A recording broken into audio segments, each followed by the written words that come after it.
Bom dia, pessoal. Aqui é Carlos Andrade. Hoje é terça-feira, dia 5 de maio. Estamos aqui mais uma vez, hoje para tratar aquele mesmo assunto chato, mas é o que temos para hoje, não tem como fugir muito. Semanas atrás, é incrível que a gente já esteja falando de semanas, não mais em dias, mas semanas atrás eu mostrei um mapinha assim, meio mequetrefe, que era em papel ainda, na plataforma, que nos dá a oportunidade de falar uma porção de coisas e mostrar, principalmente. É, e, nessa ocasião, eu dizia que os estados que tinham mais óbitos naquele dia, que foi no começo de abril, eram aqueles que tinham regiões metropolitanas mais parrudas, né? E, de lá para cá, enfim, o vírus se espalhou, cresceu, etc. Tal, isso tudo vocês estão acompanhando, mas apareceu também um outro vírus, que é no WhatsApp, que são os bolsominions, dizendo o seguinte, que os estados onde são governados pela oposição, isso explicava, por si só, por que, que o número de mortos naqueles estados era maior. Não sei se Deus castiga, alguma coisa nessa natureza. E como se isso fosse razoável, ou seja, como se Dória e Witzel pudessem ser caracterizados como oposição, né? E eles se opunham, contrapunham, melhor dizendo, o número de mortos em estados como Minas e outros tantos que são daqueles governadores que não assinam, em geral, aqueles manifestos óbvios de governadores, a propósito da quarentena, né? Bom, aí eu me debrucei um pouco mais sobre esses números e vou mostrar para vocês o seguinte. Eu peguei o mapa de ontem não, dia 2 de maio, e ele nos traz o seguinte: bom, o Brasil passou de 1.000 e poucos naquela ocasião para 6.000 e lá vai fumaça, o que todos os estados cresceram muito. E aí eu construí uma tabela com os 10 estados que mais óbitos tinham, mas em relação às 10 maiores regiões metropolitanas do Brasil. São Paulo tem duas, né? Na lista de 10 mais, tem duas. São Paulo capital, naturalmente, e Campinas. Então, isso faz com que esse número aqui, 22 milhões, lá vai fumaça, seja de fato muito alto. Mas o que chama a atenção é o seguinte: o Brasil saiu de 5 para 31 óbitos por milhão, o que dá 3 vezes mais em um mês. E outros estados, todos os estados cresceram, obviamente, mas em proporções muito diferentes. O Rio, por exemplo, sai de 9 para 53, é um índice muito alto. São Paulo tinha 12, ficou com 55, né? Enfim. Mas o Amazonas saiu de 12 para quase 10 vezes mais, saiu para 115, o que explica aquele colapso todo que nós vemos as imagens de Manaus, né? São impressionantes mesmo. Mas acontece o seguinte, que tanto o Amazonas quanto o Rio de Janeiro têm proporções, têm percentuais de habitantes metropolitanos por estado altíssima.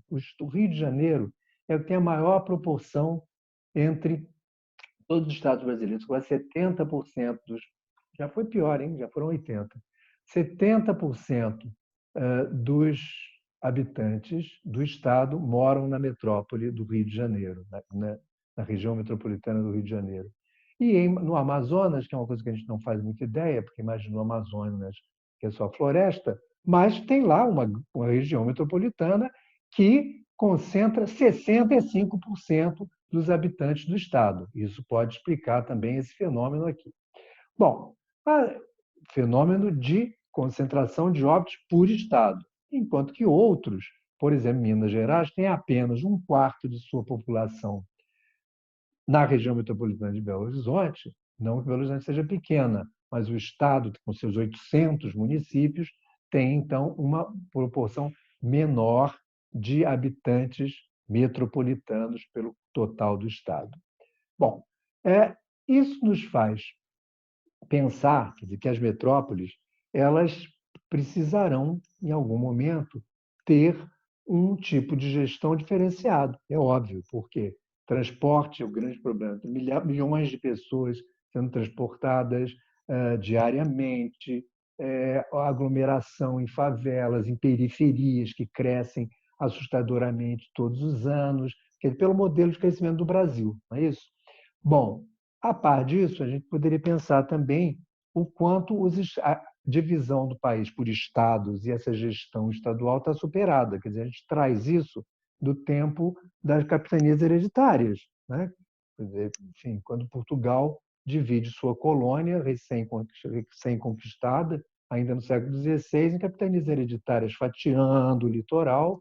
E isso vai dar, inclusive, principalmente os estados nordestinos, mas daqui do Sudeste, alguns também, são desse tempo. Né? Enquanto isso, formam-se esses aglomerados, o que eu chamo dessas estruturas urbanas, que talvez precisassem melhor pensadas.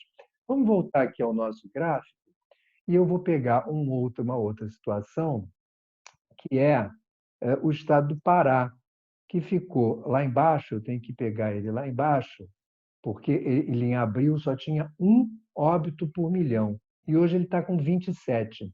É um crescimento muito importante, né? Mas é bem verdade que era um só, se fossem dois, seria, enfim. Mas, ainda assim, o Pará, comparado ao Amazonas, tem apenas 30% de sua população estadual na metrópole de Belém, não é? O que faz com que esse número talvez seja relativamente pequeno. Mas, considerando esse crescimento aqui, nos leva, infelizmente, a imaginar que o Pará é o próximo candidato a apresentar essa catástrofe que é esse genocídio que o nosso presidente vem incentivando, protagonizando, enfim, proporcionando as imagens lamentáveis que ele nos traz. Então, são essas duas coisas que eu queria pensar com vocês para o momento pós-pandemia. Quer dizer, até que ponto a gestão por Estado ainda faz sentido, no momento em que temos regiões metropolitanas com essa concentração brutal, até que ponto, não deveríamos examinar melhor a gestão metropolitana e, finalmente, em termos políticos, que nós temos duas opções. Uma é ir para o fundo do poço, que eu coloco aqui para vocês, o fundo do poço. Olha lá ele. O fundo do poço é esse que nós temos. A outra opção é bater panela. E eu fico aqui, me despeço de vocês hoje para voltar amanhã e esperamos com outros e melhores números. Um abraço, Carlos Fernando. Bom dia.